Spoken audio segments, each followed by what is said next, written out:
This is part 8 of building a camper van with no experience. Today I'm installing the battening and the insulation to go under the floor. So started out today by cutting up some of the 25 by 50mm timber that I had, which we're going to be using for the battening.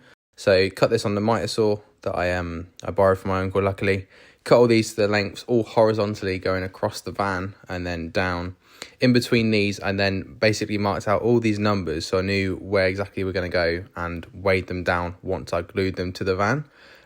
Basically, the reason why I set it out like this is because I wanted a bit more battening in between where there's going to be heavier footfall. Once these were all glued down to the floor with CT1, I had to measure all of the gaps in between the battens to cut the 25mm PIR board that was going in between the battens. I opted for a handsaw to cut it all. I know there's loads of different ways to do it all, but this is the way that I found easiest. And then it was basically just cutting, measuring, making sure it fits. If it didn't quite fit, cutting it all out, and this was the mess that was left afterwards. But it did actually work, so we now have an insulated subfloor. And then went around the van and marked with this blue tape where all the battens were, so I knew when I was going to screw in the future where the battens were. Obviously, once I put the wood on, I wouldn't know where they are. And then went ahead and taped over all the wooden battens with aluminium foil tape just to make sure we had a good, nice insulated floor. Drop me a follow if you're interested to see how the rest of the van build goes, because in the next video we're going to be installing the subfloor.